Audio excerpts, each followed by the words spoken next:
Bien, vamos a ir iniciando poco a poco, ya muchas ya se están incorporando. Y bueno, el que no he saludado, gusto saludar nuevamente.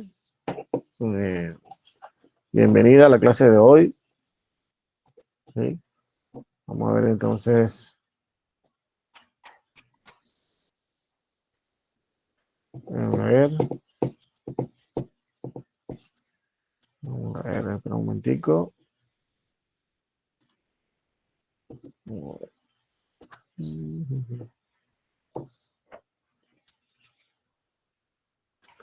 momentico, a ver.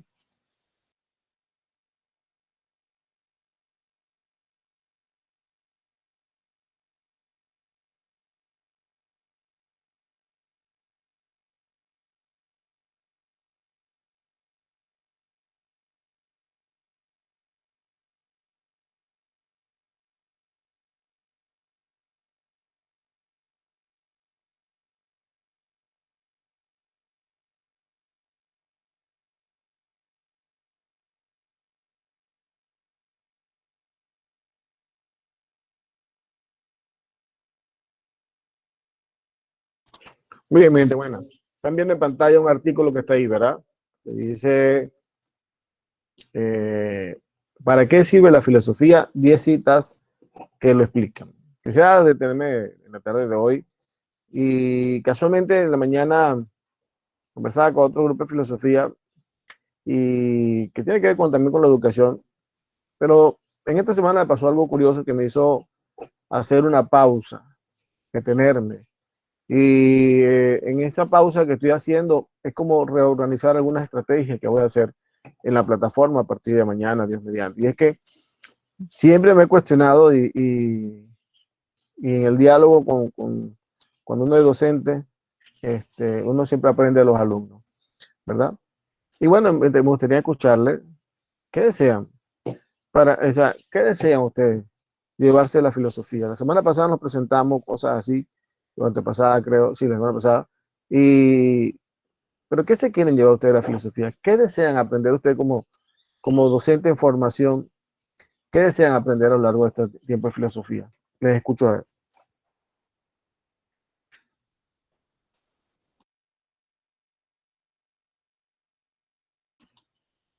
En, por ejemplo, del video que vieron, que le pasé por WhatsApp con Eduardo Infante, ¿qué lograron capitalizar ahí? ¿Qué lograron entender de ese video?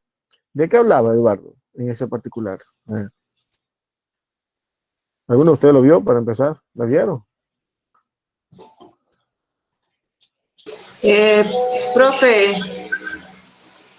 lo estaba pues escuchando y ahora acerca de la filosofía, sobre la importancia de hacer preguntas, más preguntas que respuestas, y cómo a veces las preguntas nos ayudan a cambiar la vida. Excelente, estimada Olga, excelente. ¿Cómo hacer preguntas para que esas preguntas se vuelvan un, como un GPS para cambiar la vida? Podríamos usarla, ¿no? Podemos colocar esa frase de esa manera. ¿Sí? ¿Cómo hacemos las preguntas? ¿Cuáles son las preguntas que tienen ustedes hoy sobre la vida, sobre lo que estamos viviendo hoy más que nunca? Y me gustaría que anoten por ahí una interrogante que le voy a dejar para que al final, cuando terminemos nuestro encuentro filosófico, hace el trabajo final. Y desde esta pregunta vamos preparando ese trabajo final, que sería la unidad 6, donde yo quiero que ustedes reflexionen lo siguiente. Le dicto la pregunta para que la vayan notando.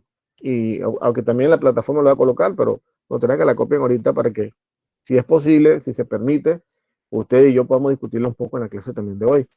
Pero invita a que estamos en un contexto de educadores, de educadores que se están formando, así los veo yo, las llamo yo, aquí en el Caballero todavía, ¿verdad? En el grupo, por si acaso, las llamo yo. Eh, bueno, la filosofía cuestiona mucho, pregunta mucho.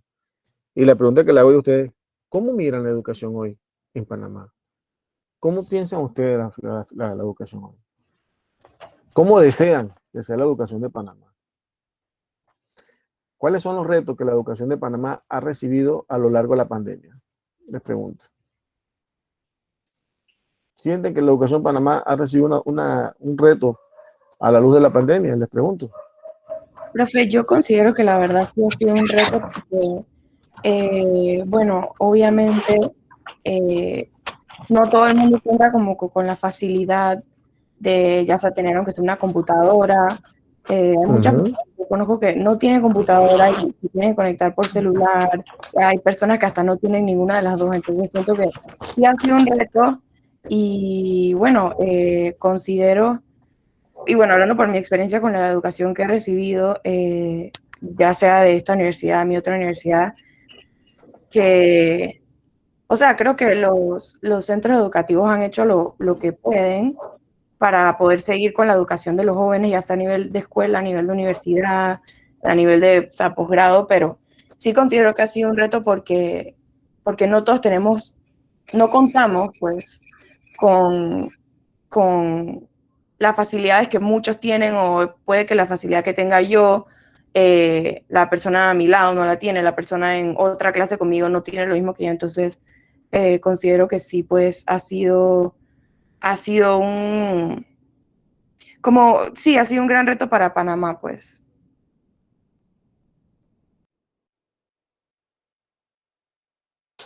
¿Alguien más? Muy bien, Victoria, excelente. Excelente. Ahorita te comento algo que está diciendo, estoy copiando acá, si me ves que estoy aquí, que estoy copiando tu participación y la de todos ustedes, ¿ok? Que me van a participar. ¿Alguien más quisiera hacer un aporte? A ver, ¿creen que,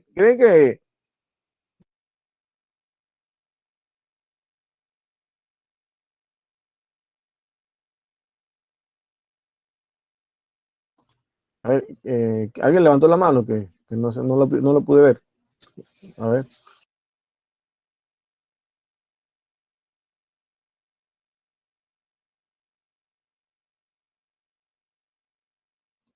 Ajá, entonces, a ver, ¿alguien más quería comentar? No sé, pregunto.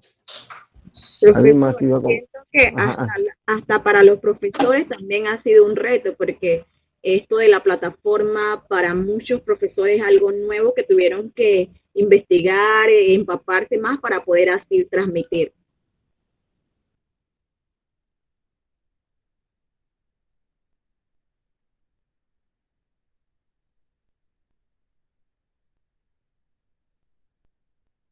Adelante, Dayana, adelante. Hola, profe, muchas gracias.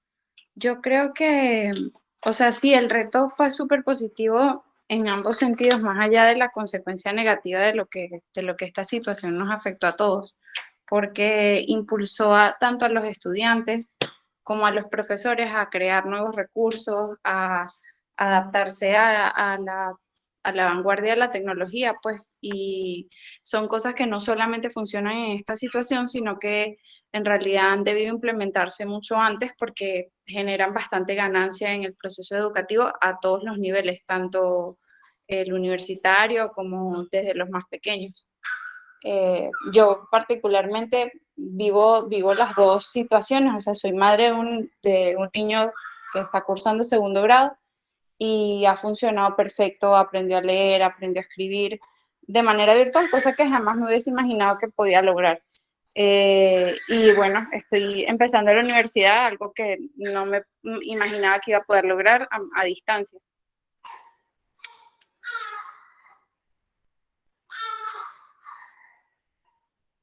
Muy bien, Dayana, excelente aporte. Me gusta mucho lo que dijiste, ¿no? Cómo tu niño de segundo grado ha podido ir, ¿cómo se llama? Ha podido desarrollar el proceso lector desde la distancia, de la educación a distancia, ¿no? Porque ciertamente uno lee, por ejemplo, desde la plataforma Twitter, ¿verdad? Mucha gente haciendo comentarios como que la educación a distancia no sirve, no enseña, no deja nada que, que decir. Pero lo que tú me comentas me reafirma algo que yo tengo Eso entendido. depende del uso que uno le dé al instrumento, ¿no? Porque no sirve si no estás en sincronía, tanto los estudiantes como los maestros. O sea, si los maestros no tienen la voluntad de crear los recursos, de desarrollarlos. Hoy en día, por lo menos yo he descubierto que Google tiene una cantidad de herramientas buenísimas Uh para, -huh, o sea, de manera uh -huh. económica, tú podrías, teniendo el deseo, crear herramientas para que tus estudiantes puedan tener su contenido ahí, o sea, ni siquiera ya es la excusa de que no, es que me tienen que traer los cuadernos para que los revisen, no sé qué, o sea, todo se puede hacer de manera, subiendo una foto en una nube, y bueno, lo mismo por parte de los estudiantes, ¿no? Tener la voluntad de hacerlo, de sentarse, y bueno, sí, están las limitantes físicas y las limitantes económicas, como de las personas que no pueden tener acceso a internet y no pueden tener esas cosas, evidentemente eso sí dificulta, pero eso no quiere decir que la educación virtual o a distancia sea mala, eso es una limitante.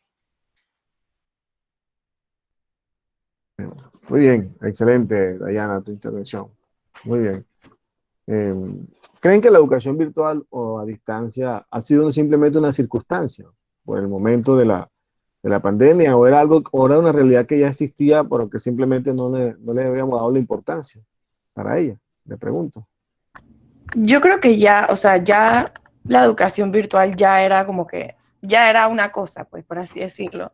Pero obviamente era como, pienso yo, pues que por lo menos aquí en Panamá no era como, no había sido un territorio explorado, creo yo. Porque existen muchos, incluso yo he hecho muchos diplomados, hay muchos diplomados online, maestrías online, inclusive licenciaturas que antes de la pandemia ya eran online, tal vez no en Panamá, pero en otros países, pero, o sea, creo que ya estaba, nada más que aquí como que faltaba explorar ese territorio y bueno, llegó la pandemia y tocó, pues no había de otra. La pandemia fue ese pequeño empujón que necesitábamos en Panamá para iniciarnos, Exacto, o sea, al creo yo. final siento que siempre hay como que, hay muchas cosas que por aprender, por lo menos a nosotros nos tocó aprender de forma virtual, pero siento que día a día hay muchas cosas que uno puede aprender, nada más que simplemente no se da, pues, no se da o por razones de la vida no, no se llega como que no se llegan a abrir esas puertas. Pero yo sí estoy segura Correcto. que hay muchísimas cosas que, o sea, y más con la tecnología hoy en día.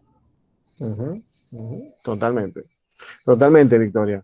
Vamos a darle la palabra a Belkis Ruiz, por favor, y después a Dayana, si son tan amables. Vamos a darle a Belkis que te va a levantar la mano y luego a Dayana. Hola, buenas tardes, profesor. Buenas tardes. ¿Cómo estás? Gracias a Dios, bien. La clase Qué anterior, bueno. que fue su primera clase, no pude estar conectada. Esta es mi primera clase con usted. Y bueno, esperamos aprender Ok, bastante. ok, ojalá, así será. Así será. Sí, referente a su pregunta, yo sí, obvio, estoy a favor de lo que es ahora mismo lo que es la virtualidad. Estoy a favor de eso. Pero sí, o sea, mi opinión muy personal es que nada como la vivencia, ¿ya? Nada como el experimentar. Yo ahora mismo, bueno, tengo dos hijos, uno tiene ya va para 9 años y obvio, me ha tocado las clases con él totalmente virtual y créame que esa experiencia desde detrás de una pantalla a que él esté en un aula de clases no es la misma.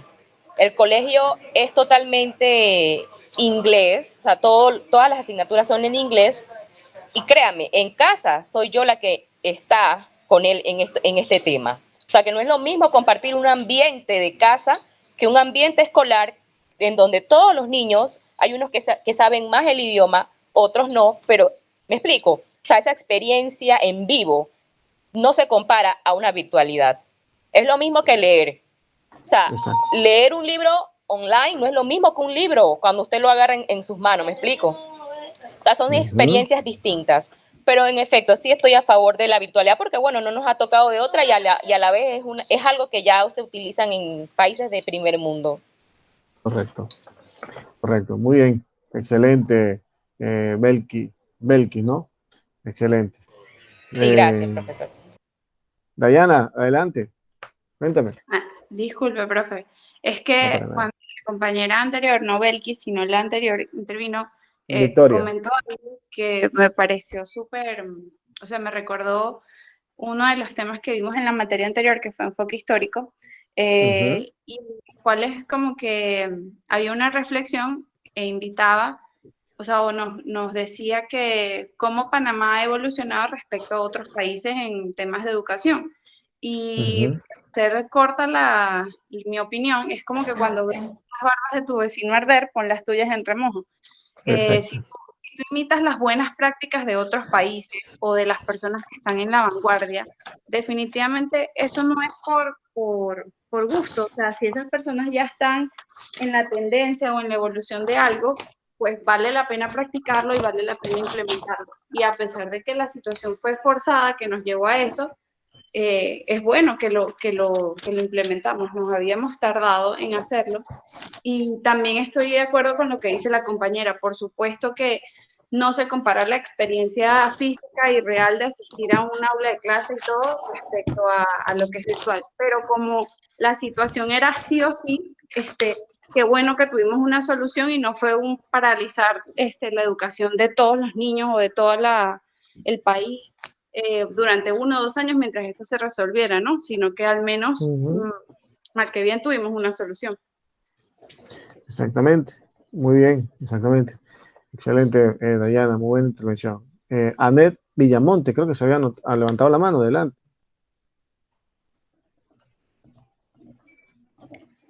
Yo quería opinar que considero que Panamá es un país que requiere mucho de las circunstancias. Si no hubiera sido por la pandemia, jamás hubiéramos comenzado a utilizar estas herramientas de la virtualidad y hubiéramos seguido dando nuestras clases presenciales toda la vida. Y considero que aunque la pandemia ha traído muchas cosas malas, también ha traído ciertas cosas buenas que vale la pena recalcar. Perfecto. Muy bien, muy bien, Anet. Miren, hay una cosa importante que usted y yo que somos docentes en este mundo. Yo una pregunta, otra pregunta más para llevar a la filosofía, ¿ah? Como aquí filosofando. Pero,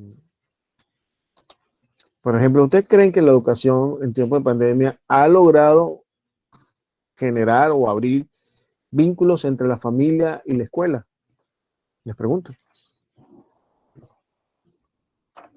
Es una pregunta, profe. Sí, una pregunta.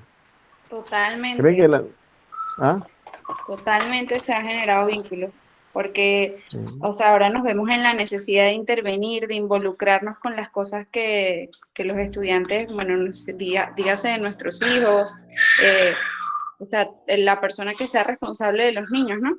Y como estamos todos en casa, pues al final hasta la persona que menos uno se imaginaba termina ayudando al chiquito o a quien sea, mira, conéctate tú con el que tiene esta clase, no sé qué, revísale la tarea, no mandes la foto si no la has revisado.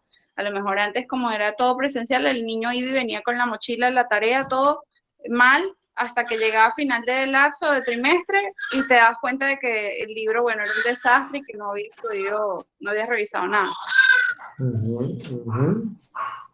Muy bien, excelente, Diana. ¿Alguien más? ¿Quiere comentar algo? Yo creo que sí hemos tenido que involucrarnos mucho más con la educación de nuestros niños. Bueno, yo no tengo hijos, estoy muy joven todavía, pero yo tengo hermanos y yo ayudo a mis hermanos con sus tareas y así mi mamá y así pues. Entonces, antes, para el tiempo de que solo era presencial, mis hermanos llegaban a la casa con sus respectivas tareas, se hacían rápido, no sé qué, y se mandaban con sus tareas y ya. Eso era el único momento de que hay escuela, padres, hijos y ya. Ahora, como los papás tienen que ayudar a los niños, dije, ay, mira, te voy a explicar aquí, esto es lo que tienes que hacer aquí, y así tienen como más relación con cada uno de los temas que está viendo el niño, y así pues. Exacto. Igual yo, profe, yo también tengo hermanos y yo los ayudo con las tareas y eso. Y a veces, como ahora la madre de familia no sabe mucho de que sobre los internet, las computadoras y todo eso, mi mamá siempre pidiéndome ayuda, que ayúdeme a subir la tarea del bebé, y o sea, siento que en ese término se han involucrado más, pues, porque antes no tenían esa comunicación, que si la ayudaban con aquí, la tarea y todo eso. Más que todo eso tiene su ventaja y su desventaja, profe. Porque yo tengo una niña de 9 años y a mí jamás se me pasó por la cabeza explicarle a mi propia hija cada tema. Yo me quedo de que wow. Entonces de ahí para adelante es toda la mañana tomarle fotos, porque es una asistencia, y aparte de eso, en la tarde estar con ella. La ventaja de aquí es que yo estoy en casa con ella. Yo estudio y atiendo a mis hijos. Yo tengo 4 niños, o sea, 3 niños y un niño. Okay. Y eso es algo demasiado duro, pero ahí vamos. Mi niña ocupa el primer lugar y ante todo es por eso, porque yo me ocupo con ella, me ocupo con el más bebé, pero es demasiado duro, pero no es imposible. Me gusta mejor que estén en casa, que estén afuera, el pensar qué estar haciendo fuera. Por eso digo que tiene su ventaja y su desventaja. Totalmente, totalmente. Correcto. Así es. Totalmente. Vamos a ver quién levantó la mano por acá. Adelante, Dayana. Bienvenida, dale. Profe, y algo que dijo Joanet, que también es súper positivo. Fíjese que ahí, ella pues decide ayudar a su hermanito, pero usted sabe cuántas mamás que no tenían ni idea de cómo usar internet o cómo usar los recursos, se tuvieron que poner las pilas y también resultaron ellas aprendiendo, no solamente los niños. Correcto. Entonces, Correcto. como que sí, o sea, todos nos involucramos y todos ganamos, todos aprendimos cosas. O sea, yo considero que tenía un buen uso de la tecnología y descubrí todas las herramientas de Google Classroom y todo lo que trae Google que no tenía ni idea que existía. Y así mismo, bueno, la señora que no sabía cómo conectarse a un wifi aprendió porque lo necesitaba, porque si no el muchachito no se conectaba, y la que no sabía cómo se hacía un Word aprendió y así fueron, ¿no? Todos ganaron. Exactamente, exactamente, exactamente. Fíjense que estaban diciendo cosas muy interesantes. ¿Alguien más? Adelante, Becky, iba a decir algo, perdón, te interrumpí. Sí, profesor, gracias. Adelante. Bueno, tengo que serle bien honesta, profesor. Desde antes, imagínese, desde antes de este tema de la pandemia, las clases, claro, eran presenciales. Y yo sé que este rol o esta situación no le compete a todas las madres de familia, aún las que estamos aquí en el grupo, pero siempre fui una madre que está pendiente de esas tareas, estoy pendiente al 100% de todo lo que tiene que ver con el colegio. En efecto, con la virtualidad, créame, yo no me levanto de la silla hasta que la clase se termina, ¿me explico? Y claro, sí, nos ha conectado muchísimo. Sí, ya le digo, sí, desde antes yo me estaba conectando, o más bien, era una madre conectada con el colegio. Esto ha sido como 200% más. ¿Ya? 200, créanme, 200% más. Pero en efecto, a los papás que sí, como dijo la compañera, que eran papás de pronto que no se vinculaban tanto, la verdad que sí, esto ha sido una oportunidad bien grande para crear ese vínculo entre mamá e hijo o papá e hijo, ¿ya? Correcto, correcto. Fíjate, Belki, que tú dices algo muy interesante, muy valioso. Y es donde vamos a seguir preguntando. ¿Alguien me levantó la mano? Pregunto. ¿Tú pediste el derecho a palabra otra vez, Dayana? ¿No? Ah, ok, disculpe.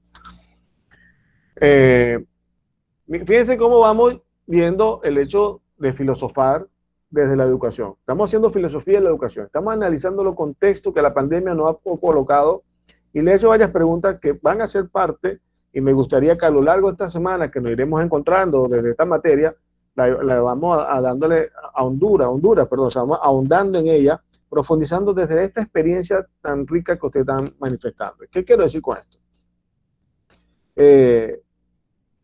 ¿Cómo vamos comprendiendo este hecho de educar hoy en tiempo de pandemia? Quizás todos tenemos una claridad o algo muy claro de lo que era la educación, pero no nos habíamos involucrado al 100% en los procesos de educación.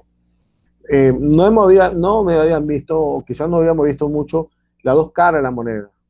Ver al docente, el docente se ha puesto un reto, pero también el padre de familia le ha tocado ser docente, sin haber estudiado para la docencia.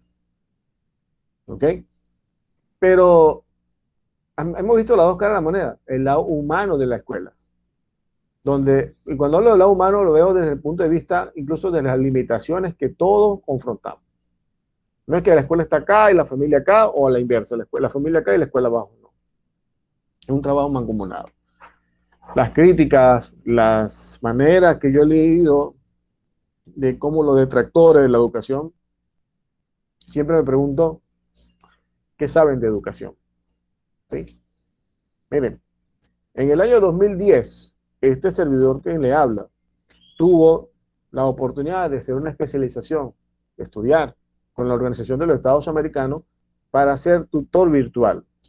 escúchame bien, en el año 2010, hace ya prácticamente 11 años, ¿verdad? Estaba yo bastante joven, decía, y veía en perspectiva futura, decía, de que la educación va a ser a distancia. Y bueno, opté por la beca, me fui a estudiar, cool, excelente.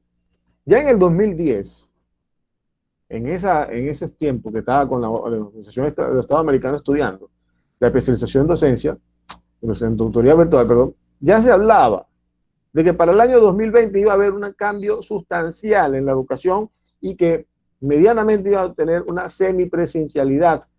Y no lo hablaba porque llegara la pandemia, sino porque precisamente la tecnología o la cultura digital iba a ser entrada en la escuela. 10 años después, la tortilla se voltea, pero se voltea porque llegó la pandemia, no porque la tecnología había ahondado en la escuela y en el sistema educativo. ¿Entienden? Entonces, esta realidad nos lleva a confrontarnos a ustedes y a mí que queremos vivir la experiencia de ser docente, nos lleva a cuestionarnos y a pensar por qué la educación ha quedado rezagada con la tecnología. Si bien es cierto que durante la pandemia todo el mundo comenzó a dar carrera, los colegios a usar las herramientas digitales con las que se cuentan, que es el Zoom, que si tal, el docente que nunca había querido, mire, con todo respeto, yo hace muchos años atrás, quizá unos 5 o 6 años atrás, fui a dar capacitación en un colegio, acá en Panamá, no lo voy a mencionar cuál, para enseñar a los docentes a lo que es crear el Drive, cómo subir el documento en el Drive, y cómo hacer incluso pues, pequeños videos de tal. Y hubo una resistencia total de parte del cuerpo docente. 6 años atrás, después, me he encontrado varios de esos colegas que me escriben, si te hubiese hecho caso hace 6 años atrás, las cosas hubiesen sido diferentes. Pero bueno, así somos nosotros los humanos. Tenemos que aprender desde las dos caras de la moneda, del ensayo y el error. ¿Sí? También es cierto que en este tipo de pandemia, el hecho de educar ha cambiado su forma de ser. Ya no podemos seguir con una educación monótona. Necesitamos una educación que invita a pensar. Y el hecho de confrontarnos en el ejercicio de construir diversidad, de crear, de generar espacio creativo para educar. Estamos viendo que nuestros muchachos, sus hijos, cuando regresen al aula, no van a hacer lo mismo. Ya la educación no es la misma. Ya el chico no va a querer estar sentado horas en un salón de clase como una persona pasiva. Va a querer interactuar. ¿O estoy equivocado? Me pregunto. Lo que estoy diciendo. Totalmente. Es más, ya los niños son unos aviones con las tablets y las computadoras. Totalmente. Y no solamente con el instrumento tecnológico, sino con su lógica, con la capacidad de desarrollar, de pensar. Quizá ahorita es muy prematuro medir algunas cosas, pero lo van a ver. Y ustedes que van a ser docentes a nivel de preescolar, van a presenciar cómo esos chiquillos que están llegando van a venir con un desarrollo un poco del pensamiento mucho más intuitivo que lo que acostumbrábamos a ver. ¿Ok? Adelante, Jersey. Sí, profe, mire, por una parte está bien y todo lo de la tecnología y que los niños saben demasiado, hasta más que una vez, pero por otra parte está la dificultad, por lo menos yo lo veo en mis niños que están en la escuela también y dan sus clases virtuales. Cuando los padres a veces mandan los trabajos en Teams que hacen los dictados, los niños no escriben, no tienen una caligrafía buena. A la hora de escribir, en vez de escribir corrido, lo que hacen es escriben en imprenta, tal como lo ven en la computadora, así mismo lo transcriben. Y ahí es donde tiene que entrar el padre. Porque si no, imagínense cómo va a ser la ortografía y todo lo demás de los niños. O sea, tiene sus pros y sus contras, ¿no? Totalmente. Pero ahí es donde entra la otra cara de la moneda, mi estimada Jersey. Ahí entramos nosotros, los papás. Los papás no podemos seguir ya, y como digo, la realidad educativa ha cambiado. El papá no puede estar desvinculándose del proceso educativo de sus hijos, porque lamentablemente la escuela tiene una dinámica distinta. Y hoy como padres nos hemos dado cuenta que nuestros hijos se distraen, que son un poco perezosos, que les cuesta tomar dictado, que toda esa realidad que estamos viendo, eso se enfrenta en las aulas de clase, eso no está nuevo. Sí, profe, y tanto así es como se mencionaba antes, una de las compañeras dijo que por lo menos algunos papás que no estaban al pendiente de las tareas de los niños, al ingreso cuando estaban a las clases y todo lo demás. Bueno, ahora se ve en esta forma. Por lo menos algunos de 10 niños, 7 escriben corrido bien y los otros escriben mal. O sea, ahí es donde tú ves la diferencia de si el padre se involucra o no se involucra con el niño. Exactamente, totalmente. Aquí levantó la mano por acá, perdón un momentico. Adelante, Dayana, cuéntanos. Sí, Herschel, gracias, profe. Eso es lo que, o sea, lo que yo decía antes, que si el niño copia en letra molde y de pronto no desarrolla las habilidades, no solamente, o sea, no es la consecuencia negativa, a lo mejor es el docente que no está usando los recursos adecuados, porque, por ejemplo, tengo una anécdota casualmente de eso mismo. La profesora de mi hijo, cuando escribían en la pantalla de Zoom que estaban resolviendo alguna actividad o algo, ella pues ponía las cosas en letra Arial. Y yo me di cuenta que yo le estaba exigiendo a mi hijo que escribiera en letra molde, entonces él trataba de hacer la R como la veía ahí, no sé qué, yo le decía, no, tienes que hacerla de la otra forma.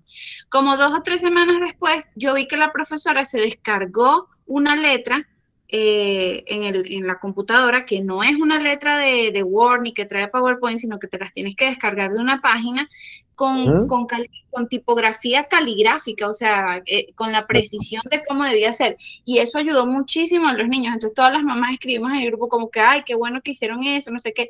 Y esas son las cosas que van optimizando el proceso. Definitivamente nadie es experto en eso porque no hemos vivido 5 pandemias para saber cuál es la estrategia correcta. Pero nos lleva a mejorar tanto a las maestras como a los papás. O sea, yo le revisaba a mi hijo las tareas y yo decía, bueno, o por ejemplo, al principio era como que no, hay que fomentar la independencia de los niños, ellos tienen que mandar sus fotos. Mi hijo mandaba las fotos y casi que mandaba la foto de la esquina de la página. Entonces yo tenía que revisar cómo estaba tomada la foto y después el contenido de lo que había en esa página si estaba correctamente, y si no estaba correctamente sentarme con él, borra aquí, arregla aquí, no sé qué, y ahora mandemos la foto, y eso crea sentido de responsabilidad en él, más que la independencia. O sea, uno va entendiendo ahí, es algo muy, una situación muy compleja. obviamente de cada familia, ¿no? Cada quien va adecuándose a eso, pero lo que dice mi compañera es un poco eso, tener las ganas de mejorarlo. Voy a completar un poco lo que tú dices, Dayana, porque me hace recordar.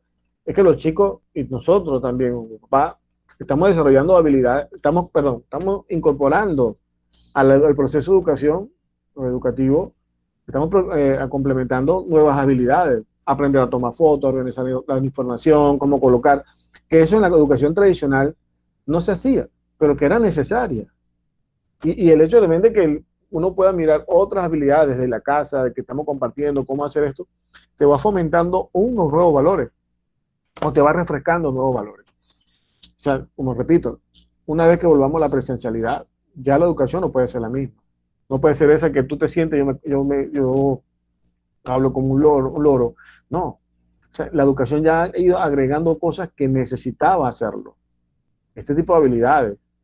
O sea, habilidad que los chicos puedan tomar una foto bien, precisa, concisa, una habilidad donde los chicos tengan que esforzarse a hacer un poco más el tipo de letra que hay que hacerlo, por ejemplo, forzarse un poco más a tener que prestar mucho más atención porque nuestros niños se distraen mucho y no es su culpa, porque lamentablemente en nuestro entorno hay muchos distractores, ¿sí? El celular, la máquina, que si el juego, que si el ruido de afuera, que si esto, que aquello. Siempre hay distractores. Y eso sucede igual en las aulas de clase, mi gente buena. Los chicos llegan con una capacidad, y eso no tiene que ver nada con el trastorno de déficit atencional, sino que estamos en una sociedad hiperconectada, sumamente, estamos, ¿cómo decir? Tanto estímulo que no nos damos cuenta. Yo tengo una práctica de hace ya unos cuantos meses que empezó la pandemia. Descubrí que tenía un exceso de conexión con el celular. Y todas las noches, antes de acostarme, yo lo pago 1 hora antes. Comencé a hacer ejercicio y mi sueño lo he recuperado con un sueño de mayor calidad. Porque anteriormente tenía la cultura de que, bueno, voy a chequear un momentico acá para tomar sueño. Voy a leer esto aquí para que me dé sueño. Y terminaba pasando media hora extra de lo que tiene que ver con ellos. Ahí sí queda pegado hasta las 2 de la mañana seguramente. Correcto, correcto. Y así nos pasa a nuestros chicos. Así le pasa a nuestros muchachos. El reto que nos ha planteado la educación a distancia es saber administrar el tiempo.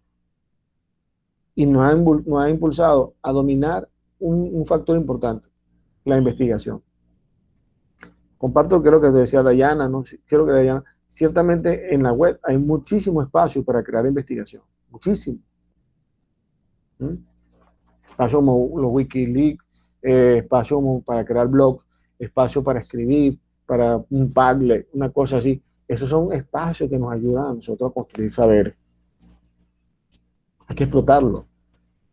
Hay que explotarlo. ¿Ok? Permítame, voy a bajar un momentico antes de entrar a leer este artículo. Me gustaría, iba a pasar un video de Eduardo Infante, pero dado la situación de la conversación, le voy a pasar el video de un gran, no lo conozco personalmente, pero a través de las redes sociales nos hemos hecho muy buena amistad, un español, un docente español, y me gustaría compartirle con usted su visión, y luego de eso, creo que nos viene muy bien dado el contexto que estamos hablando. ¿Vale? Espérenme un tantito y se lo pongo. A ver. A ver, aquí. Vamos a ver. ¿Se logra ver, mi gente buena? ¿Ya se visualiza? No. Pregunto. ¿Se logra ver? ¿Lo ven? Bueno, no, o sea, vemos la pantalla, pero no. O sea, pero Creo que tienes que ponerle play, profe. Sí, sí, pero se está viendo lo que quiero saber. Sí, se ve la pantalla. ¿Se escucha bien? Sí. Mira, la mayor parte de incluso los padres, reforzamos y trabajamos mucho la motivación extrínseca. Refuerzo-castigo, ¿no? Entonces, ¿qué es lo que ocurre? Que cuando no hay una recompensa frente a la tarea, yo no lo hago.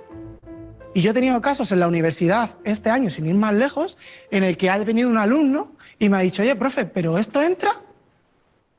Y tú le dices, el que no va a volver a entrar creo que eres tú. Porque, o sea, no estás entendiendo muy bien de qué va esto. Entonces, me gustaría compartir una dinámica y con esta dinámica vamos a aprender cómo funciona la motivación en el cerebro. ¿Os apetece? ¿Sí? ¿Habéis jugado pulsos chinos? ¿Sí? En el que tú juegas con un compañero, te estiras y con los dedos pulgares tienes que reventarle a tu compañero el dedo. ¿Sí? Entonces, lo que vais a hacer es colocaros por parejas con quien tenéis sentado más cerca y aquel miembro de la pareja, según vayáis ganando, le hagáis 3 puntos, lo vamos a hacer al mejor de 3, según hagáis 3 puntos, os vais sentando y vais finalizando la dinámica. Y además, para activarnos bien, lo vamos a hacer de pie. ¿Sí? Venga, poneros de pie. ¿Preparados? ¿Listos? Competición de pulso chino.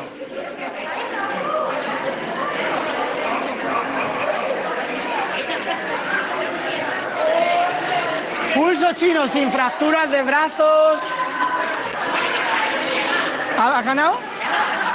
No pasa nada. ¿Qué tal os sentís? ¿Bien? ¿Qué habéis hecho con el pulso chino? Acabáis de vivenciar, de vivir cómo es el sistema de recompensas dentro del cerebro. El sistema de recompensas tiene 3 fases, ¿sí? Tiene una primera fase, que es cuando yo os he dicho, oye, ¿queréis jugar? Y habéis hecho, bueno, si no, vamos a jugar. Se genera un deseo, y ese deseo se da en toda la región de nuestro cerebro límbico, ¿vale? En toda el límbico, lo que es la nuez. Y ahí se activa un órgano muy chiquitito que tiene una gran relevancia en el aprendizaje. Se llama la amígdala. Esta amígdala se excita, se pone a tope y empieza a liberar una cantidad ingente de neurotransmisores. Pero hay uno específico que conecta el límbico con el prefrontal, que es la dopamina.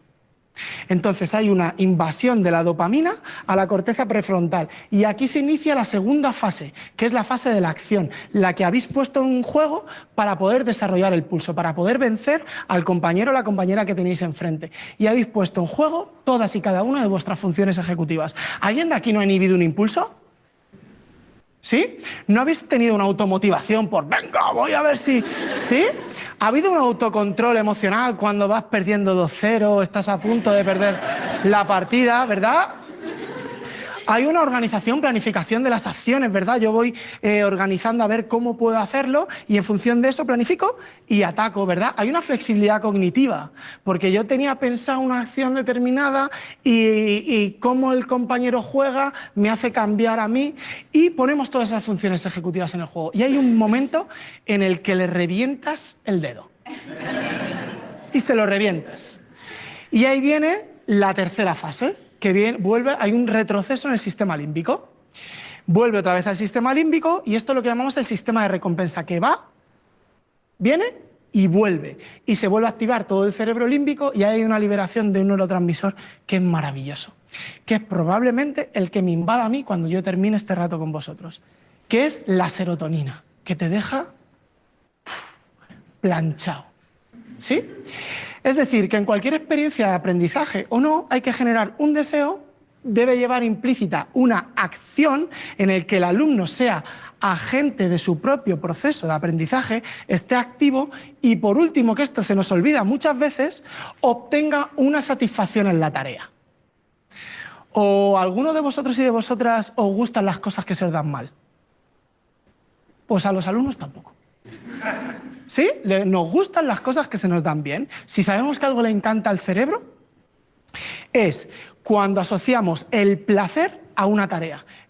El cerebro automáticamente tiende a replicar situaciones similares en las que puedo hacer tareas parecidas. Sin embargo, si la tarea que yo hice ha sido súper dolorosa, como Fuencis la hizo conmigo en matemáticas en el cole, pues tiendo a decir, pues es que yo las mates no, y genero ahí un vínculo que no me permite acceder a cosas.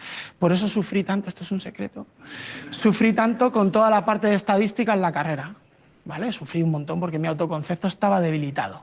Y esa es otra de las partes, no solo generar las emociones positivas, agradables, sino construir un autoconcepto sólido del alumno frente a la tarea.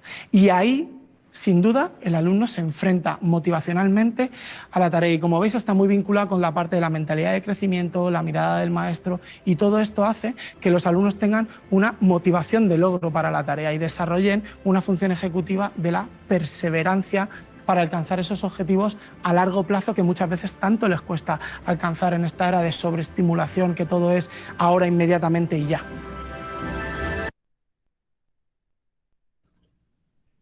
Bien.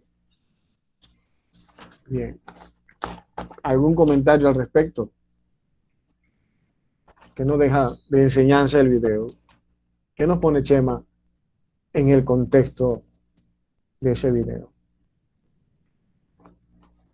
Adelante. A ver. Profe, Adelante, está David. súper bueno el video. ¿Nos puede pasar el link?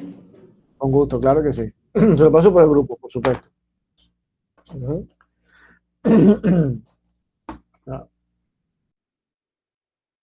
Claro, esta es la versión chica, esta es la versión más alargada de ahí. Pero Chema nos dice una gran verdad. ¿Cómo estamos nosotros reforzando el autoconcepto de nuestros muchachos, de nuestros chicos, con respecto al sentido del estudio, con respecto al sentido de valorar la educación, incluso de valorar el pensamiento?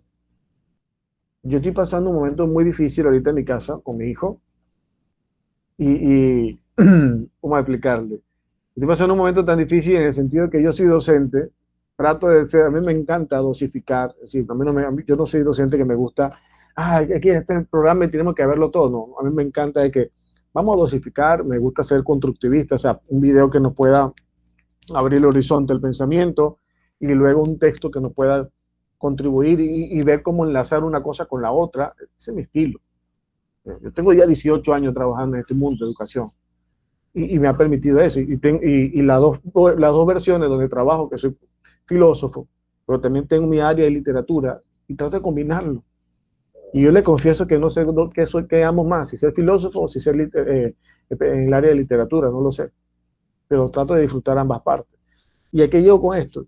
Me duele mucho ver a mi hijo que su maestra en el colegio lo está quitando la motivación al estudio.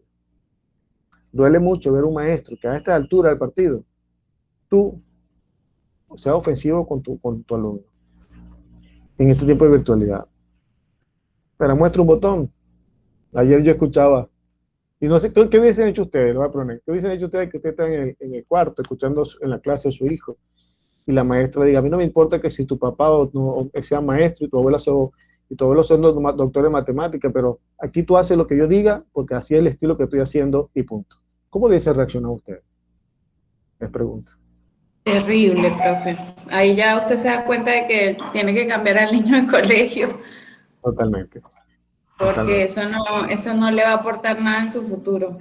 Y eso es lo que es lamentable, ¿no? Que esa sea la manera de darnos cuenta, pero es lo que usted decía de vincularnos. Ahí está su vinculación.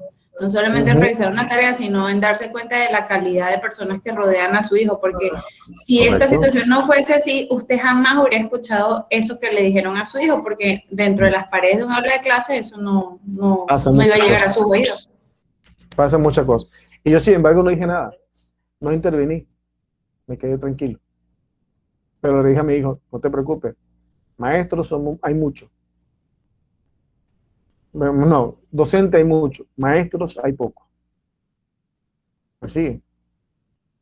Docentes hay muchos. Maestros, pocos. Ahí le dejo la reflexión. A ver quién levantó la mano para hablar. Eso va en la vocación también de la persona, ¿no? Porque Totalmente. solamente lo hacen por el dinero y no para educar bien o enseñarle bien a los estudiantes o explicarle, no, mira, no, esta forma que lo hacen es así, esta es mejor o así, pero de esa forma, así tan tough, no me parece. No, y que fíjate tú, mi estimada Yersel, tú dices algo por el dinero, pero es que yo no he visto en mis 18 años como docente, yo no he visto ningún profesor o un docente volverse millonario. El que está aquí está porque quiere, porque te mueve esto, porque te da, te llena. Sí, pero de repente yo pienso que es una estabilidad, pues. No, sí, yo una sé. estabilidad. Yo lo sé, yo sé más o menos lo que tú nos quieres plantear, pero te digo, o sea, es que no justifica que tú y yo no podamos ser. Y es la intención de la filosofía de la educación, como están viviendo acá, la perspectiva que deseo transmitirle a ustedes. Tú y yo siempre tenemos que cuestionarnos, ¿para qué soy docente? ¿Para qué quiero estar en este medio como docente? A ver quién levantó la mano por acá, perdón, a ver, Belkis y luego Anet. Adelante. Sí, gracias, profesor. Por eso que soy de las madres de familia que refuerzan bastante esa autonomía en mi hijo, porque, digamos, en ese momento usted estaba presente, ¿sí? Sí. Y como mamá, usted como papá, eso duele, que le digan a su hijo algo como eso, Dios mío. Más que esto, nos duele, porque somos el padre y madre del niño, ¿sí? Pero es muy importante reforzar esa autonomía de nuestros hijos, porque en el momento en el que no estemos, nuestros hijos tienen que aprender y saber defenderse o saber comprender que lo que el profesor diga no siempre todo va a ser correcto. ¿Sí? Así que siento que para que nosotros como padres y nuestros hijos no pongamos nuestros corazones, estamos preparados, ¿sí? Y agarrar el brazo de nuestro hijo y decirle, tranquilo, que usted y yo sabemos que eso no es así. Y para adelante. No, así es, mi estimada Belki. Eso es muy importante lo que tú dices. Reforzarle el amor propio, reforzarle los criterios y sobre todo inyectar una alta dosis de inteligencia emocional. No podemos ser reactivos. ¿Ok? No podemos ser reactivos. Anet, ibas a conversar. Creo que estabas en la fila para... Sí, para quiero aportar algo. Yo estoy muy de acuerdo con lo que están diciendo porque realmente es muy importante que uno le diga, no tan solo a los niños, también a los adolescentes, porque también están en etapa en que están absorbiendo todavía todo lo que está a su alrededor. Porque siempre va a haber un maestro o un profesor que sea así, que le hable mal a los niños, que los desmotive. Y eso es muy importante que uno le enseñe que no todos los profesores son así y que aunque vamos a suponer, de esta materia sea así, no significa que la materia sea mala o que tú vas a ser malo en esa materia o así, porque muchas veces pasa que, bueno, por lo menos a mí me pasó, hace unos años, bueno, yo tenía un profesor que él a nosotros nos decía que no, que a ustedes les va a ir mal en la universidad, un profesor de matemáticas. Nos decía que nos iba a ir mal en la universidad porque ustedes son lo peor, que yo no sé qué, y nos decía un poco de cosas. Y eso a uno se le queda grabado de que, ay, qué feo. Y eso a uno le va afectando sin uno darse cuenta. Y después que uno se da cuenta, es que, ay, eso es mentira, porque hay buenos profesores que nos explican con paciencia, con tranquilidad, y uno va aprendiendo de una forma diferente. No todos los profesores son así. Totalmente. Totalmente. Y Anet, como tú dices, eso de mi hijo siempre se lo he enseñado porque desde que empezó el año ha habido ese tipo de eventualidad con la docente, ¿no? Y yo le he dicho, hijo, hay diversidad de profesores, diversidad de maestros. Hay gente que tiene una vocación, hay quien tiene una calidad humana excelente, hay quienes no la tienen, y eso es válido. Eso es válido. ¿Ok? Eso sí se lo he hecho saber a mi hijo muchísimo. Y sobre todo el día de ayer. Adelante, Katia. Bienvenida. Sí, buenas tardes. Bueno, les quería contar, es una experiencia. Ahora que iniciaron las clases virtuales acá en Chiriquí, una docente, ella se negaba a dar clases de forma virtual. Ella decía que no lo iba a hacer. Y bueno, no se pudo, no se quiso conectar. Todo era así, o un audio o por el Estado daba sus clases. A diferencia que su hijo lo tenía en una escuela privada y ella exigía las clases y las horas para su hijo. Entonces, a veces, yo siento que nosotros como seres humanos, lo que queremos que sea bien para nosotros, para nuestra familia, también debemos pensar más que todo en los demás. Y esa es la parte que a veces, sí, a veces uno en la profesión, quizás un docente se olvida.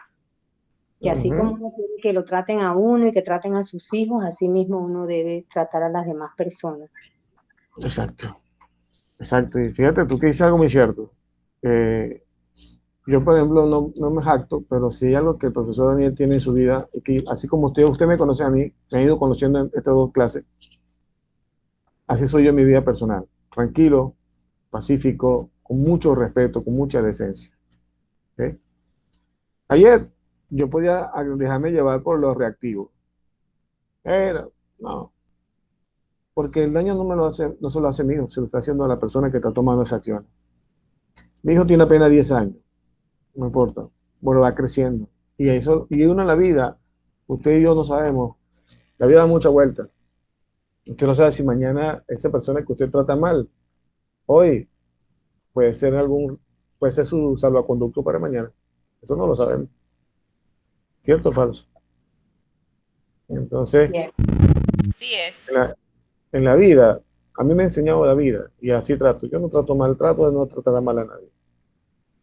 Respeto, porque yo considero que si tú siembras bien, te va a ir bien. Siembra tempestades, te va a ir tempestades. Después no te quejes. Después no te quejes. ¿Sí? Y en el mundo docente, sobre todo ustedes que se están formando para atender en preescolar, en la vida preescolar, tendemos a los niños como cemento fresco. Lo que tú le siembras a ellos va a quedar a lo largo de su vida.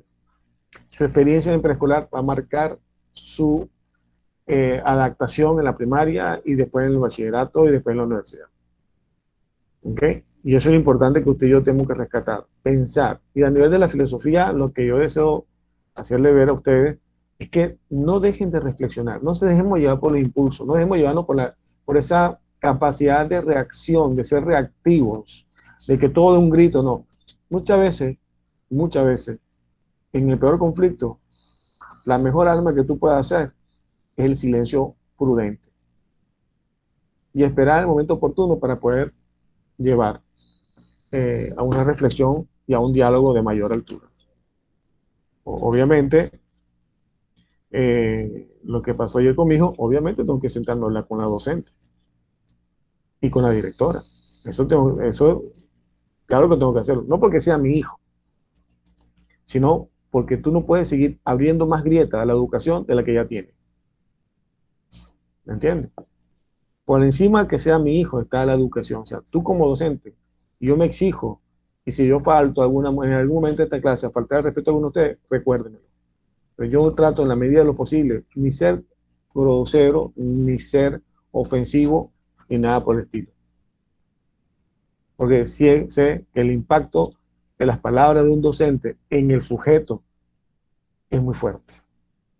Porque yo también fui muy víctima de mucha gente, de muchos docentes, que me decían, Brito, tú no vas a llegar lejos, tú vas a ser un bueno para nada.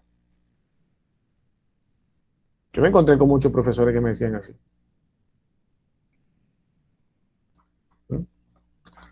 Y la cosa curiosa, le comparto una pequeña experiencia. Cuando hace unos años atrás me tocó viajar a dar una conferencia en una universidad fuera de Panamá, y casualmente me tocó compartir el podio, el estrado, con un profesor que era mi mayor detractor, con un profesor que me hacía la vida imposible. Qué ironía de la vida, ¿no? Me tocó estar con él compartiendo saberes en una conferencia. Ahí hubo el espacio para dialogar y él me decía, bueno, discúlpame si te ofendí cuando tú estabas adolescente, ¿no? Y cuando estabas aquí estudiando la carrera. Y mi respuesta fue algo espontáneo. Lo que se rompe, la vajilla que se rompe, queda rota. Sea cuidadoso con la vajilla que tiene en su mano cada día. No siga rompiéndole a la gente nada. Pedir perdón es muy fácil. Sentirlo, vivirlo, es otra cosa. ¿Ok? Muy bien, seguimos entonces compartiendo con ustedes. Permítame un momentico compartir el artículo que tenía aquí colocado y que tiene que ver con esto que estamos hablando, ¿no? ¿Sí? A ver, permítame un tantito y lo pongo acá. Muy bien. ¿Lo están viendo?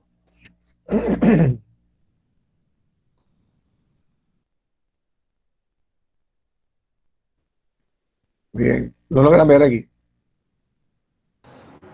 Sí.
¿A alguien más se le quedó frisado?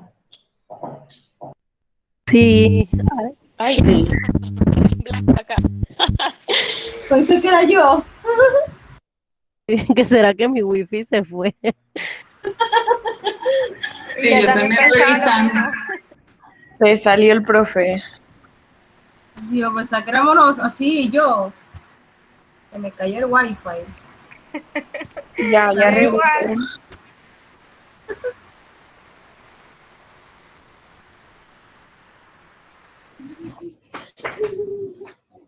A ver, quedé hablando solo aquí. ¿Me escuchan?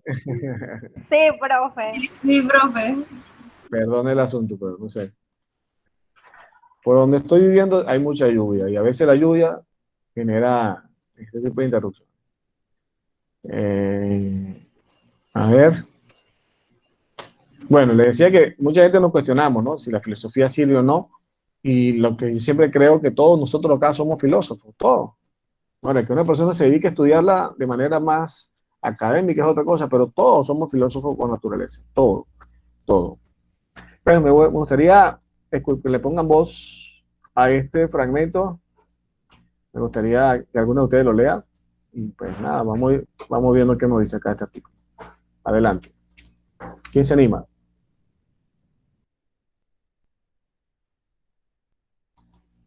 A ver, Yesenia, o Ivonne, o Olga, o Dayana, adelante. Tengo la lluvia. Hola, profe. Véngale, pues. Hola, María Mosquera. La filosofía no sirve para nada, así se titula uno de los capítulos del libro de Miguel Seguro, doctor en filosofía, investigador de la cátedra Ethos de la Universidad Ramon Llull. Ajá, profe, ya quítale el resaltado porque no se lee bien con... Y profesor de filosofía de la Universidad Oberá de Cataluña. Empezamos, por tanto, negando la mayor.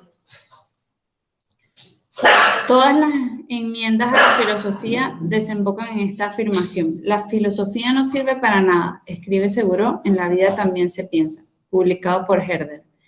Y en parte, la crítica es comprensible. Pongamos que alguien sin conocimientos filosóficos toma un día un libro de historia de la filosofía. Supongamos además que lo hacen con ganas de descubrir qué han dicho Platón, Aristóteles, Agustín de Hipona, Tomás de Aquino, Descartes, Hume, Kant, Nietzsche o Heidegger acerca del mundo y su última verdad. Quizás sienta, al poco de empezar a leer, que está frente a una serie de sistemas que a priori poco tienen que ver con sus preguntas, pero aún así persiste. Es fácil que a medida que avance vaya constatando que en vez de encontrar una respuesta a sus interrogantes, es llevado a un campo de posibilidades cada vez más abierto y confuso. Se detiene en un autor, Platón, y concluye que lo que va explicando acerca del conocimiento y las ideas tiene mucha razón. Luego echa un vistazo de las páginas dedicadas a David Hume. El empirista inglés del siglo XVIII afirmaba que el verdadero conocimiento proviene de los sentidos, siendo las ideas nada más que copias de las impresiones. Y también le parece que no le falta razón. ¿Cómo puede ser? Así que la simple pregunta de la filosofía sirve para algo, nos permite filosofar, empezar a tirar del hilo del conocimiento y el pensamiento crítico e ir descubriendo de qué hablamos cuando hablamos de filosofía. Cuando esa persona sin conocimientos filosóficos que cogió el libro de historia de la filosofía intente averiguar dónde está la verdad, cuál de los filósofos dice lo correcto, reconstruirá al primero a partir de las críticas del segundo. Esto es, interpretará al idealista Platón desde las carencias que detectaría el empirista Hume, dice Seguro. O al revés, la idea puede invertirse porque las mismas razones con las que echa por tierra la teoría de Platón sirven para cuestionar la de Hume. Puede que en el fondo las impresiones no sean más que arqueotipos o ideas que reconoce un sujeto de una realidad que presuponemos objetiva y que creemos material. Resultado, más confusión. Si antes ambos tenían razón, ahora parece que los dos están equivocados. O sea, un gran ovillo ha hecho un lío, que una vez empiezas a intentar desenredarlo, cada vez se complica más y más. Algo que en definitiva no sirve para nada, explica Seguro. Muy bien, gracias, Dayana, excelente. Fíjense que el texto es como un trabalengua, ¿verdad? No sé para ustedes, pero como un trabalengua, pero hay cosas interesantes que ahí nos plantea. ¿Para qué? Puede que en el fondo las impresiones no sean más que arquetipos o ideas que reconoce un sujeto de una realidad que presupone objetiva y que creamos material. Resultado, más confusión. Si lo traducimos en lo que hemos venido hablando, nosotros tenemos un concepto de la educación que hoy se encuentra en una reingeniería. De todo lo que hemos hablado anteriormente, nos lleva a pensar esto que nos dice Seguro, es cómo vamos a entender la filosofía, pero también cómo vamos a entender la educación. ¿Cómo pensamos la educación, perdón? ¿De qué manera Panamá tiene que dar respuesta a estos retos que la pandemia le ha puesto a nivel de la educación? Y eso no se logra diciendo, hay que meter más máquinas a las aulas de clase. Eso no tiene sentido. Porque para nadie es un secreto que durante muchos años hemos venido trabajando en los colegios que si tecnología, que si esto, que aquello, pero nos formó en una cultura digital, generó valores de cultura digital en la sociedad. ¿Mm? Perdón. Es lo que tenemos que cuestionarnos nosotros. Y eso es hacer filosofía. Cuando tú cuestionas la realidad para buscar un horizonte, no una respuesta absoluta, un horizonte. La filosofía, si algo hace ver a la filosofía, es que ella no quiere dar respuestas absolutas. Ella quiere dejar siempre la puerta abierta a la multiplicidad y a la capacidad interdisciplinaria que tiene el ser humano de entender la vida. Si todos pensáramos igual o decimos que todo tiene que hacerse como yo diga, estamos muertos en vida. Nos negamos la posibilidad de hacer diferente. ¿Sí? Eso es más o menos lo que nos está planteando esta parte de aquí. Vamos a ver quién.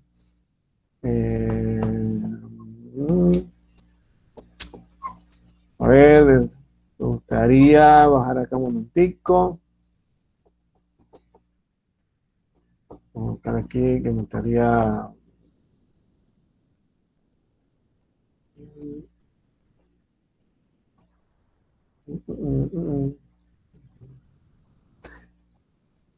Alguien que me lea esta frase de Adela Cortina, por favor. ¿Alguno de ustedes me puede leer esa frase de Adela Cortina, por favor? Yo, profesor. Véngale, gracias. Sí. Cortina, filósofa española, catedrática de Ética de la Universidad de Valencia y directora de la Fundación ETNOR, 1937. La filosofía se ocupa de las preguntas que nos constituyen como seres humanos. Si dejáramos de planteárnoslas, perderíamos nuestra humanidad.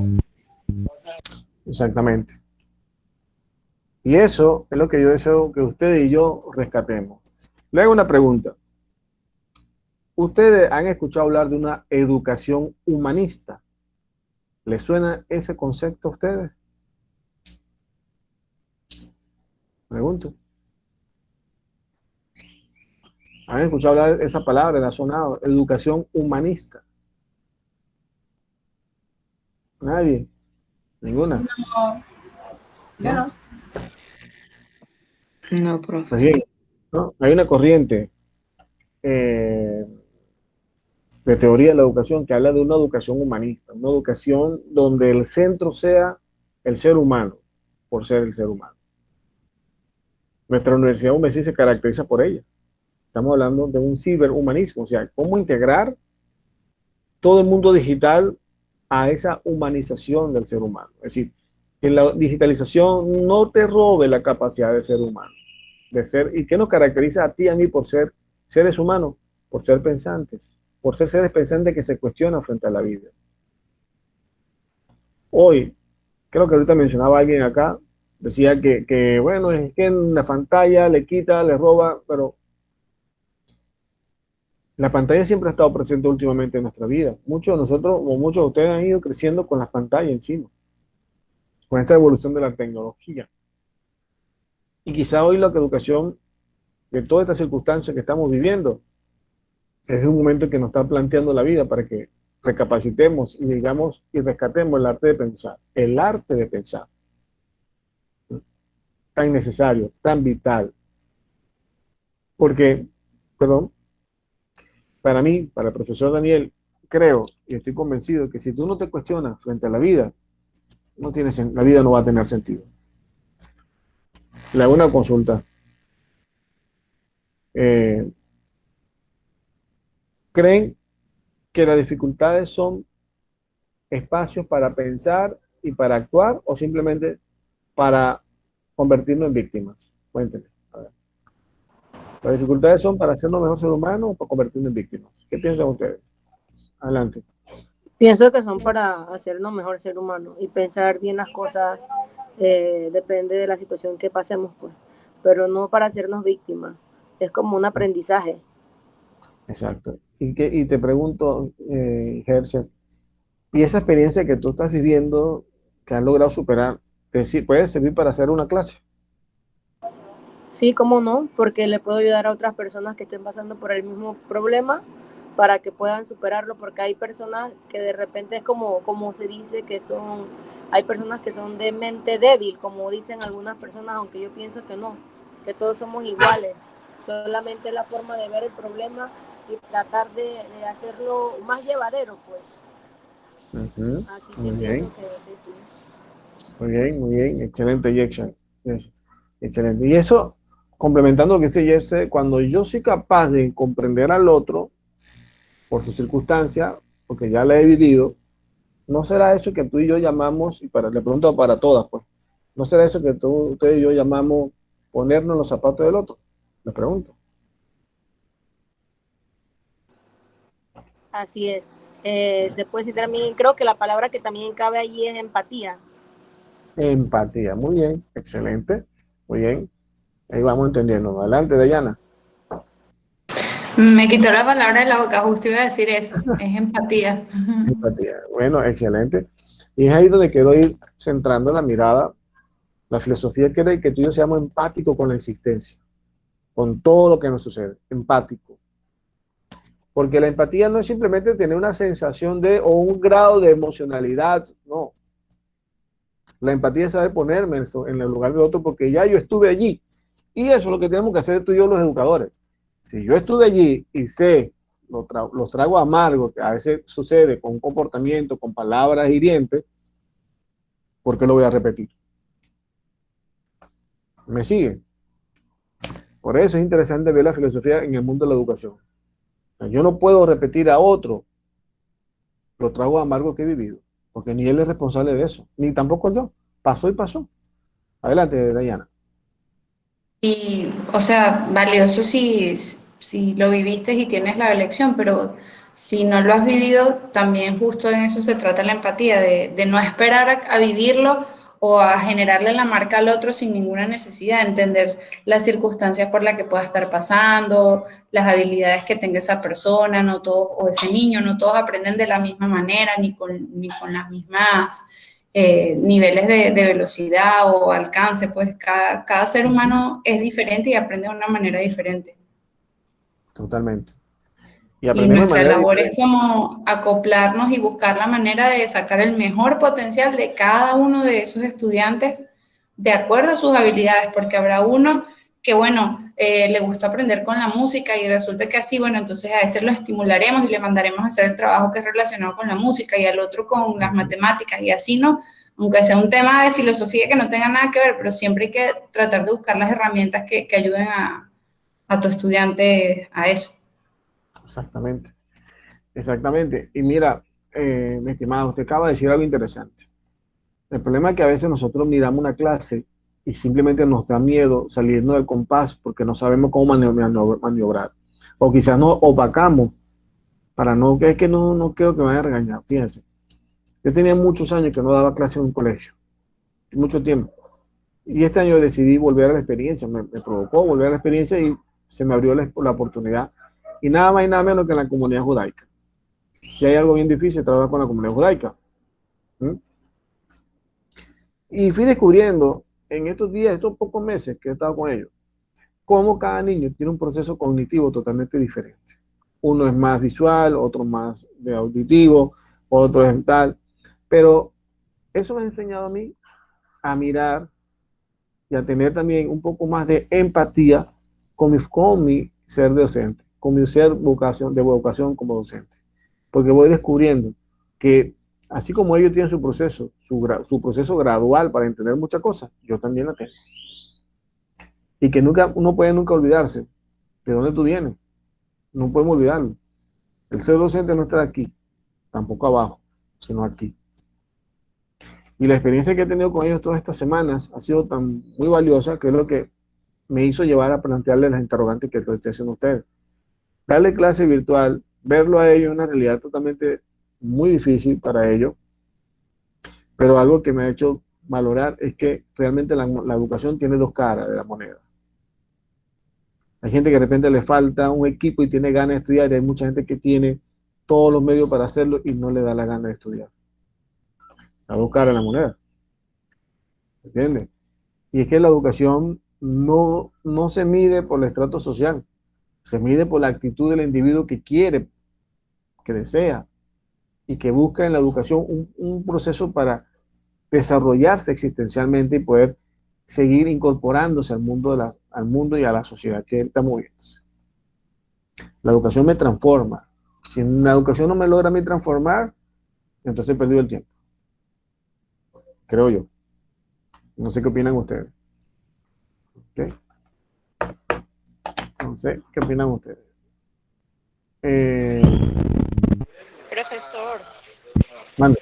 la verdad es que no nos vamos lejos y le hablo de mi experiencia personal. Yo soy una madre, o sea, una ama de casa. Desde que nació mi primer hijo, pues dejé de trabajar y eso ya, imagínense, prácticamente ya 10 años. Así que mi esposo es el que se encarga ahorita desde ese tiempo, se encarga de todo. Y se lo digo nuevamente que es una experiencia propia, porque ahora que nuevamente he tomado lo que es el estudio,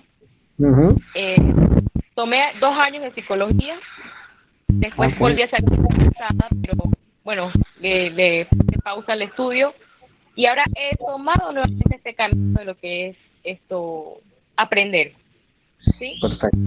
Educación preescolar. Y algo que eso de verdad cambia la perspectiva del ser humano y conducirnos en la vida.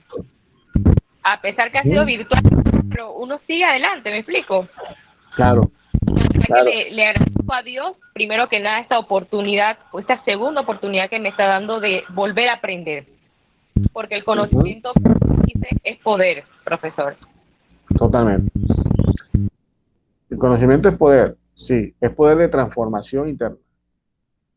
Nos educamos cuando logramos interpretar, organizar ese saber que tenemos todo por dentro. Esa experiencia que hemos tenido, sea el color que sea, pero tenemos que educarla. ¿Sí? A ver, ¿quién levantó la mano? Adelante, Diana. Permiso. Belkis, deberíamos hacer un club, o sea, la palabra empatía nos cabe completita. Yo estoy en una situación muy parecida a la tuya. Mi hijo tiene 8 años y también soy ama de casa, no tengo tanto tiempo sin trabajar, pero bueno, por una razón circunstancial así me tocó. Y lo interesante o a lo que iba es que el profesor estaba diciendo antes que cada niño aprende de una manera diferente y todas esas cosas. Y yo quería llevarme eso, o sea, como a nosotras también, porque yo tengo 31 años y la manera en la que yo aprendo hoy que estoy estudiando esta carrera no es la misma en la que yo aprendía hace 10 años cuando estaba en el bachillerato o cuando estaba estudiando en la universidad otra carrera. No somos los mismos seres humanos, nuestra situación, nuestra circunstancia va cambiando, no podemos exigirnos de la misma manera, no tenemos las mismas responsabilidades y definitivamente todos esos factores van cambiando nuestra disponibilidad, nuestra manera en la que entendemos, en la que asimilamos las cosas. Entonces, más bien lo valioso es que querramos intentarlo y que, bueno, en el camino se verá, ¿no? Pero es eso. ¿Alguien más se une al club? Pero fíjate, Dayana y Belki, le digo algo, ¿no? Cuando ustedes se refieren a ama de casa, en lo personal, siempre le he dicho a las mujeres. Ese es el trabajo más desagradecido que hay. Sí, uno es eso, la realidad, pero no es ama de casa porque a veces se toma como una manera muy despectiva. ¿Sí? Ajá. Pero yo lo señalo y le digo siempre a mi esposa y a la gente, y a ustedes, las mujeres, yo, no son amas de casa, se llaman amas de casa porque le dan amor a la casa.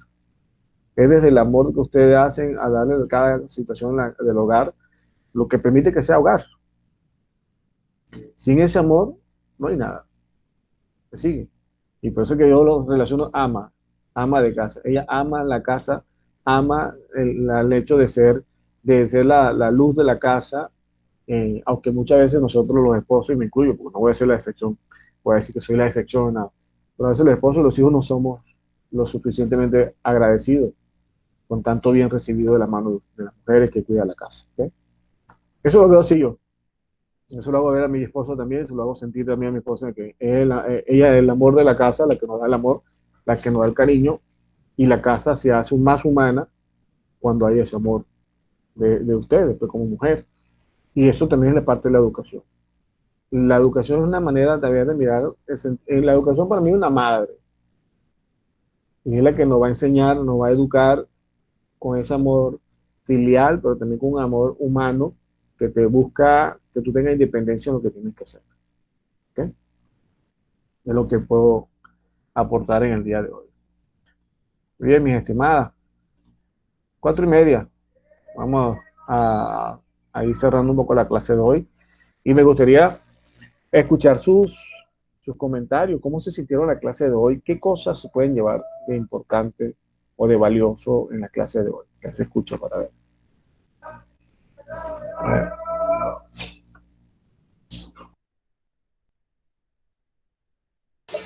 Profe, es un aprendizaje mutuo. Me gustó mucho la clase. La semana pasada no pude ingresar por problemas también de lluvia. Pues hoy sí tengo la gracia pues de participar.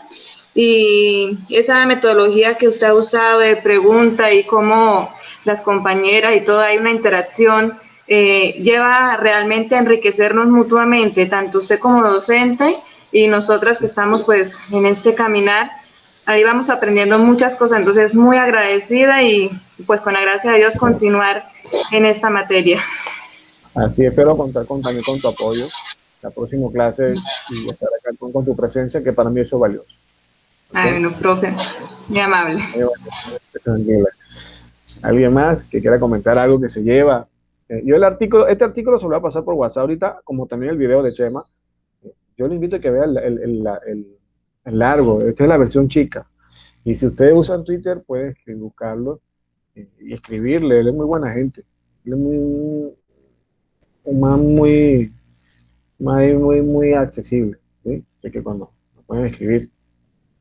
¿Alguien más, Dayana, qué te llevas? Belki, ¿qué te llevas? Rosaida, ¿qué te llevas hoy de la clase? Yo también comparto, como dijo la compañera, me gusta mucho que la clase sea como interactiva, pues que así como yo tengo mis opiniones, las otras compañeras también tienen las de ellas, y creo que, como dice la compañera, es un aprendizaje pues que va en ambas direcciones. Y bueno, sí me gustó mucho la clase. Pienso que, como yo en verdad no sé nada de filosofía, porque bueno, Yo como tampoco. ya la clase pasada, yo en verdad no es una materia que yo he dado, ni en mis años de escuela la di, ni en la otra carrera que estoy haciendo, pues tampoco la he dado. Y bueno, siento que en verdad he aprendido, estas dos últimas clases he aprendido pues relativamente bastante, y pues eso es lo que espero seguir haciendo y llevarme de esta clase. Eso será. Porque también tengo una consulta. Dime, Belki. Bueno. Perdón, Victoria. Sí. No, dime, sí, Victoria, disculpa. ¿Quién es la consulta? Es que va ¿Quién con hizo la consulta? ¿Vos? Yo. Vale. Rapidito, o sea, antes de que se me vaya, porque se me olvida. En la unidad, a mí me sale que tengo que, o sea, hay que entregar la unidad, pero ¿qué hay que hacer? ¿Qué hay que hacer? Responder las preguntas que usted puso ahí de ¿para qué sirve la Más bien, como dije ahorita al inicio, voy a reformular un poco la cuestión, voy a reformular un poco las unidades que vamos a plantear. ¿Ok? Y vamos a hacer un pequeño trabajo, pero una infografía, o lo voy a presentar dos opciones, o quizás una tercera opción que usted seleccione la que crea más conveniente. Vamos a presentar una infografía. Puedes tomar la acción de una infografía, puedes hacer un pequeño escrito, o la tercera opción que te puedo invitar es que tú puedas hacer un video donde tú expliques la comprensión del texto que vamos a leer y el video que vamos a estar viendo de... Usted va a subir esas indicaciones después. Sí, ok. Correcto. Gracias, profe. Sí. A tu orden. Gracias por preguntar. Muy bien. ¿Quién más levantó la mano que no puedo ver? Acá, profesor Belkis. Adelante. Bueno, lo que me puedo llevar de esta clase, la verdad, primero que nada, felicitarlo, profesor, porque tiene día pues para impartir su conocimiento. Y lo que me llevo es algo bien curioso, porque para mí la filosofía, yo tenía de pronto una perspectiva diferente de esta asignatura, y comprendo ahorita mismo que la filosofía no es solo lo que sucedió ayer, ¿sí? Sino lo que sigo viviendo. Totalmente. Que le agradezco, ¿no? El hecho de haberme cambiado ese concepto. Qué bueno, me alegra muchísimo escuchar eso. Y es verdad, como bien dices, en la filosofía, quizá Platón existió el año X, pero es tan vigente como el día en que Platón andaba caminando por la calle, como Sócrates, que era un constructor, andaba por ahí, por la calle, cuestionando la vida y fastidiando a la gente. Hey, piensa, piensa, piensa. Así que la filosofía sigue vigente. Adelante, Dayana. Gracias, profe. A Victoria que estaba diciendo antes que no sabía nada de filosofía, no te preocupes, entonces eso quiere decir que estamos bien, porque con lo que leímos antes es saber algo de filosofía termina siendo no saber nada de filosofía.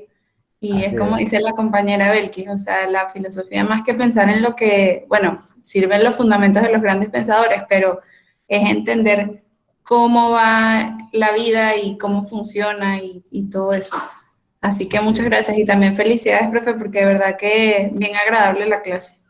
No, tranquila, gracias. Felicidades a ustedes que me soportan escucharme, ¿eh? Pero para nada. A mí es muy placentero estar. A mí me fascina dar mi clase. Me gusta muchísimo. Disfruto dando clases de todo el mundo filosófico. Yo no me creo saber nada de filosofía. No lo digo con mucha responsabilidad. O sea, creo que me falta mucho aprender todavía. Intento filosofar como ustedes.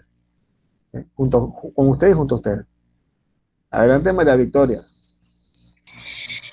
Sí, profe, no, nada de que lo soportemos. En verdad, tus clases son muy chéveres y todos los días nos quedamos algo ahí de aprendizaje, perdón, cada sábado. Yo el sábado pasado no pude estar porque la lluvia y se va el internet y esas cuestiones, pero sí escuché el video y me encanta. Me hubiera gustado que en la escuela hubiera dado filosofía como de verdad usted la está dando, porque yo di filosofía, pero en verdad no era nada comparado con lo de ahora. Así que me encantó y ahí vamos, en el caminando. Qué bien, María Victoria, gracias por tus palabras. Bueno, la filosofía tiene múltiples maneras de verse y como vimos ahorita la educación, depende del maestro, le mostramos un rostro agradable o mostramos un rostro desagradable. Todo depende. ¿Ve? Así que pues nada, muchísimas gracias por sus palabras. No le quito más tiempo. Le deseo a todos un buen fin de semana, un feliz inicio de semana, a cuidarse. Realmente hay que cuidarnos. No voy a hacer como un meeting del MINSA, ¿no? Sino de verdad hay que cuidarse. Yo el mes pasado vi una gran amistad fruto de este virus, así que, híjole, les animo que nos cuidemos mucho. Aquí todos somos valiosos y aquí todos somos necesarios. ¿Ok? Aquí todos somos valiosos. Adelante, Silvet Campos. Adelante, Silvet, creo que debe levantar la mano. Sí, profesor, lo que pasa es que tuve problema y no pude entrar antes para que tuviera conocimiento. No te preocupes, me imagino que tenés la cuestión de la lluvia, ¿cierto? Sí, entonces tampoco pude estar en la clase pasada porque no sabía, entonces esto. Bueno, ya estuve entrando aquí un poquito tarde, así que para qué, mi excusa, No te preocupes, ya quizá ahorita en la noche no la voy a hacer, pero mañana cuente con eso, que van a estar colgados los videos. Yo tengo ahorita un compromiso religioso, y entonces tengo que atenderlo. Pero con el favor de Dios, para mañana tenemos todo eso. Igual lo voy a estar chateando, que es domingo y un día sagrado para muchos, pero para que estén pendientes cuando esté colgado todo ahí. ¿Okay? Igual lo puedo descargar el video en lo que termine el oficio. Puedo descargar el video y pasárselo también por el grupo WhatsApp, pero mejor me gustaría tenerlo en el aula para que lo tengan. ¿Ok? Nos vemos, gente buena. Que tengan todo un buen fin de semana. Dios les guarde, Dios les bendiga. Mucho ánimo, mucha fe. Que la vida vale Amén, mucho. profesor, igualmente. Gracias. Amén, profesor. Bendiciones para usted y su familia. Amén. Amén. Chao, chao. Bye, bye. Muchas gracias, profe, por todo. A usted. Bienvenida. A usted. Gracias.